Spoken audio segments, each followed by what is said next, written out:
Salut les amis, c'est Charles Gauthier, j'espère que vous allez bien et que vous êtes en grande forme en ce vendredi 24 avril 2020. On est toujours confinés, je suis donc toujours au bureau. Et comme on est vendredi, c'est la dernière journée de la semaine durant laquelle j'ai des collaborateurs avec moi. À partir de demain, je serai tout seul pour le week-end. Je t'emmène donc avec moi dans cette journée pour te présenter les derniers enjeux de cette semaine.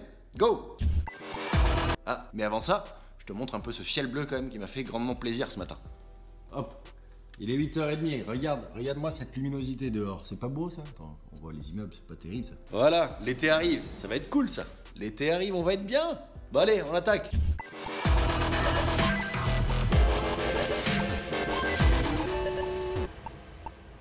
Les amis, on est vendredi. Qui dit vendredi dit dernier jour de la semaine avec les salariés. Après, ils partiront en week-end, prendre un peu de repos avant d'attaquer la prochaine semaine. Donc, je vais me retrouver tout seul à partir de ce soir. Et aujourd'hui, je suis avec un de mes développeurs gameplay. Mon autre développeur gameplay est en repos le vendredi. Donc, on va essayer d'avancer comme on peut. On va avancer sur un des deux projets de la semaine. L'autre projet est évidemment en pause le temps du week-end et il sera repris lundi. Mais là, on peut avancer en tout cas sur un projet. Puis moi, je peux faire d'autres choses aussi dans la journée, les vidéos et plein d'autres sujets que j'ai à faire également. Mais on va principalement aujourd'hui avancer sur un des deux concepts de la semaine. L'autre, je vais quand même récupérer le push de mon développeur que j'ai déjà récupéré hier soir, mais faire des essais dessus, commencer à trouver les bons réglages.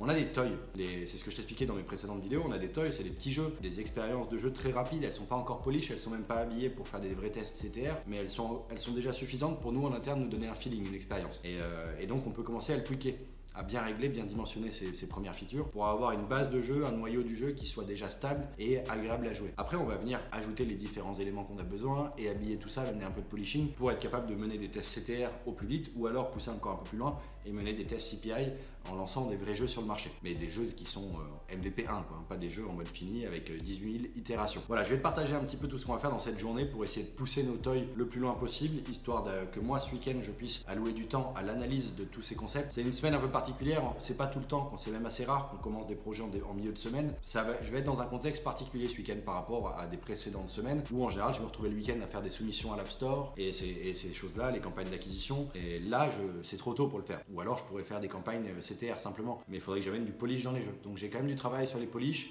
J'ai du travail sur l'aspect régler les gameplays, les features du gameplay. Donc ça va être 3 jours assez cool qui nous attendent finalement. Les amis, je vous abandonne donc, je vous retrouve juste après. J'attaque mon point avec Flo pour cette dernière journée. Et je te retrouve vers 9h, 9h30 pour te débriefer tout ça et t'expliquer ce qu'on va faire dans la suite de la journée. Allez, go!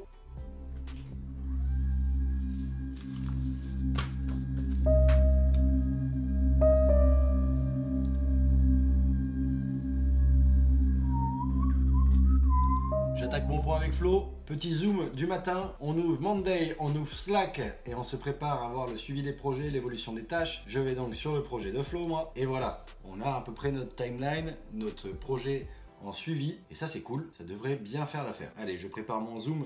On passe par Zoom en ce moment, on est tous confinés. Zoom, c'est très pratique, il n'y a pas de latence ou très peu. J'aime beaucoup utiliser Zoom, je préfère Zoom à Skype, à Hangout, à tout ça.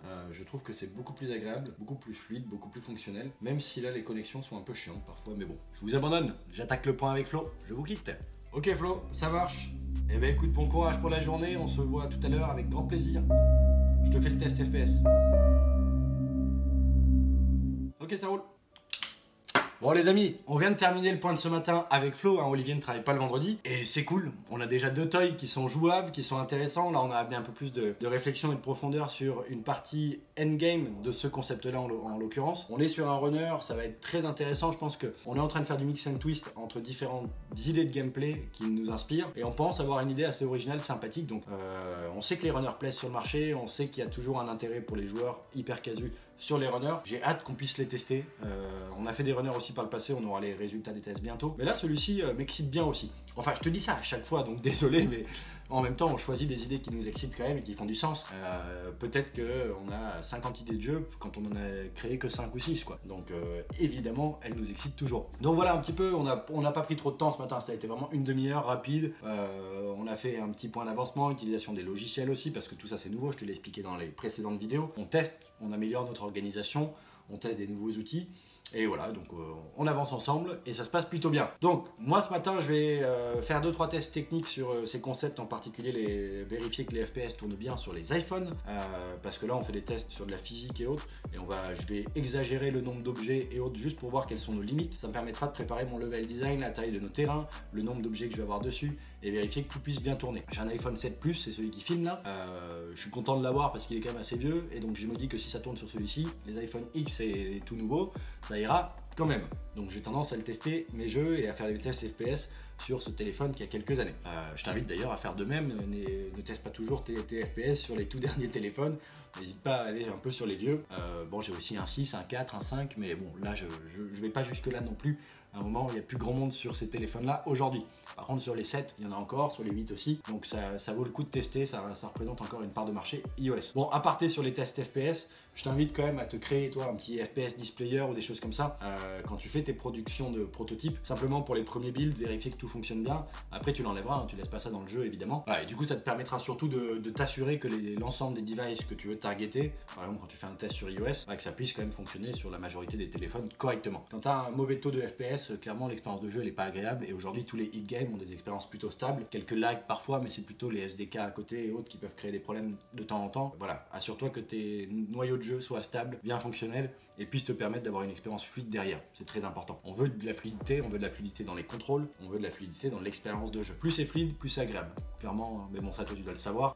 Enfin, si on joue à un jeu qui lag, c'est pas marrant, hein. C'est pas agréable du tout, quoi. Donc voilà un petit peu les enjeux de ce matin, en tout cas pour ce concept-là. On va l'appeler Runner 3. Allez, vu qu'on avait Runner 1, Runner 2 dans des précédentes vidéos, ça reste un runner, donc ce sera le Runner 3. L'autre n'est pas vraiment, c'est pas un runner du tout, c'est plutôt un aspect Snake, mais avec des mix and twist, avec d'autres types de gameplay, mais avec une grosse core loop de Snake. Donc lui, évidemment, il est en pause, il n'avance pas aujourd'hui, Olivier dessus, il est en repos aujourd'hui. Moi, je vais pouvoir avancer dessus quand même sur d'autres aspects que la mise en place du gameplay. Je vais essayer de paramétrer le gameplay pour le dimensionnement des features. Je vais également essayer de travailler sur des aspects polishing, recherche d'assets et autres pour appuyer le thème et la direction artistique de ce concept. Vu qu'on veut faire des tests CPI dessus, je veux quand même avoir un environnement et une ambiance visuelle qui appuie le gameplay, qui raconte une histoire qui permet d'appuyer le gameplay. Donc évidemment, je ne veux pas perdre beaucoup de temps dessus, hein. C'est passer quelques heures, récupérer les bons assets, commencer à créer des scènes, des levels, et juste voir ce que ça donne. Je les crée à la main, je gagne du temps, on fait pas de procédural là, c'est juste pour me donner une idée. Et puis c'est pas du temps perdu pour mes développeurs, donc moi je peux y passer le temps que je veux. Je continuerai ça ce week-end aussi, mais au moins je peux revenir vers mon développeur qui est en repos aujourd'hui. Il attend un message de retour de ma part pour voir un petit peu les débuts du projet, et comme ça on saura sur quoi se lancer vraiment lundi quand il reviendra. Donc voilà un petit peu les enjeux moi de ma matinée. Je veux m'assurer qu'avec Flo aussi ça avance bien aujourd'hui. Bon, vu le point qu'on a fait ce matin, clairement les idées sont claires, ça nous excite bien, on s'est marré, on a eu du plaisir à se challenger sur certaines idées, et puis voilà, on a réussi à trouver des conclusions communes qui font du sens pour nous. Donc c'est le cas idéal, quoi. Voilà, là il n'y a pas de tension, il n'y a pas d'incompréhension, on est sur la même longueur d'onde, on comprend le sens ensemble.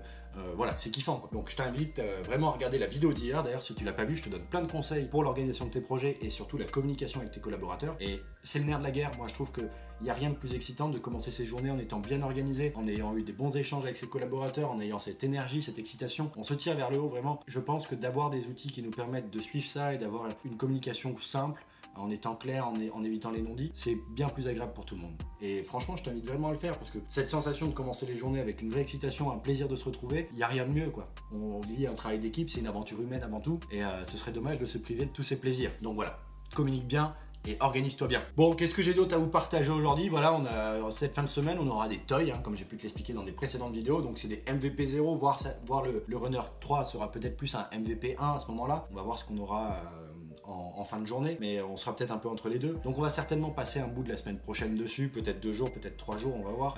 On s'est donné quand même comme objectif de faire un projet assez bien abouti, donc beaucoup plus abouti que les tests CTR, pas trop mal abouti pour un test CPI.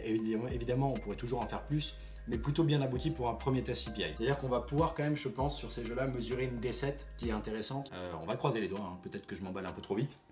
touchons du bois. Mais voilà, donc c'est des choix, hein. Honnêtement, je pense que je vais te faire une vidéo, un de ces quatre, d'ailleurs mets-le moi en commentaire si ça t'intéresse, sur l'aspect CPI, CTA, quel est le test le plus pertinent, pourquoi, dans quel cas. Vous êtes nombreux à me poser ces questions-là, moi-même je m'en pose beaucoup, moi-même j'échange avec de nombreux éditeurs et d'autres créateurs de jeux qui ont beaucoup plus de succès que moi pour essayer de comprendre ce qu'ils font et pourquoi ils ont trouvé un intérêt là-dessus ou pas, quelles sont leurs conclusions. Voilà, donc je vous partagerai également des choses là-dessus. Je pense pas qu'il y ait de recettes exactes, mais il y a des bonnes pratiques qui peuvent être inspirantes et qui peuvent être à tester de ton côté. Donc voilà, dis-moi dans les commentaires si une vidéo sur ces sujets-là précisément t'intéresse, pour le gain de temps et le time to market le plus court possible et savoir si c'est pertinent tel ou tel type de test. J'essaierai de me renseigner et de te faire une vidéo très claire sur le sujet. Voilà un petit peu du coup pour aujourd'hui. Bien évidemment ce soir, à partir de ce soir, je me retrouvais tout seul pour le week-end et je vais continuer à travailler sur ces jeux parce que je suis dans une excitation permanente dans mon aventure, dans mon bébé, dans ma boîte et donc je vais essayer d'avancer pour que lundi prochain on puisse démarrer directement, polish ces jeux, aller à l'essentiel et être capable d'avoir le time to market le plus court et de nous assurer qu'on respecte nos deadlines et nos estimations. Et je sais pas si tu le vois sur la caméra, mais ici on a quand même beaucoup de verre là, c'est-à-dire que ça avance bien. Donc c'est aussi cool d'avoir tous ces éléments visuels, on a bien segmenté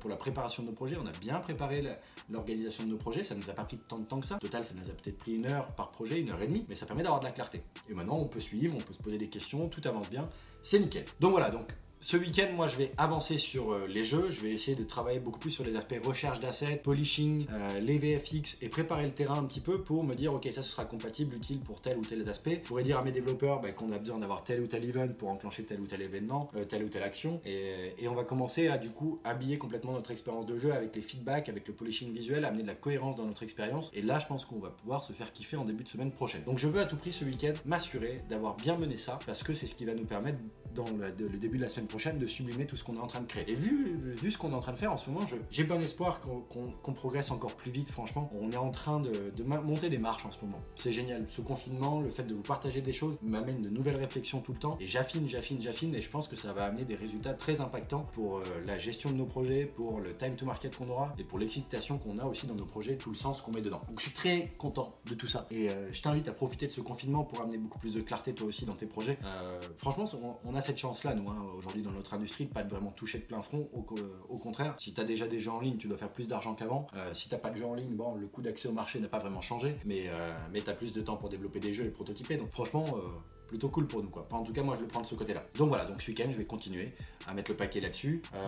Je vais continuer également d'autres aspects qui n'ont rien à voir avec la création de jeux, mais plutôt vis-à-vis de moi en tant que fondateur d'un studio et avec mes ambitions et mes projets. Je suis toujours en lien avec des investisseurs, je commence à créer des liens avec des VC et des gros fonds pour développer des relations dans le long terme, dans l'éventualité de pouvoir lever des fonds beaucoup plus conséquents dans 1 an, 1 an et demi. Et donc voilà, j'aime bien régulièrement, en fonction de mes évolutions d'esprit, de mettre à jour mes decks. Et il y a peut-être quelques semaines, début du confinement, je mettais à jour mon deck, mais franchement ce confinement m'a tellement fait évoluer mon esprit, ma confiance et plein d'autres aspects que j'ai envie de le retravailler pour retranscrire encore cette nouvelle énergie et cette puissance dans ce deck là. Donc je vais certainement faire un peu de travail là-dessus en fin de journée parce que j'ai des calls importants ce soir et ce week-end qui pourraient bien évidemment apporter des nouveautés pour ma boîte demain. Donc je veux pouvoir présenter quelque chose de correct, intéressant, avoir des échanges passionnants et donc ça me demande un peu de travail pour clarifier tout ça et avoir une bonne communication avec ces profils. Bon voilà un petit peu ce que je voulais te partager aujourd'hui. J'ai pas grand chose de plus à te dire aujourd'hui ou à te montrer. Peut-être que je te retournerai un rush dans la journée pour te partager peut-être un screenshot ou quelque chose ou une anecdote, mais c'est pas sûr. Donc dans tous les cas, je te dis au revoir ici au cas où. Et je te remercie de m'avoir écouté et de m'avoir écouté jusqu'ici. Si ça t'intéresse tout ce que je peux partager ici, pense à t'abonner à la chaîne si tu n'es pas encore abonné. Pense à me laisser un gros pouce en l'air pour me faire savoir que cette vidéo t'a plu. Pense également à partager cette vidéo à tous tes amis qui pourraient être intéressés par ce sujet, cette industrie ou par la création de jeux en général. Et puis n'hésite pas à me laisser un petit commentaire, un petit message de soutien ou pose-moi tes questions. Je me ferai un plaisir de te lire et de te répondre bien évidemment. Je te remercie de m'avoir écouté. C'était Charles Gauthier, toujours sans logo dans cette pièce. Je te montre celui-ci, mais sinon je t'emmène avec moi ici. C'était Charles Gauthier, fondateur de Hurtbox Games, en direct des locaux à Cannes. On se voit demain. Ciao.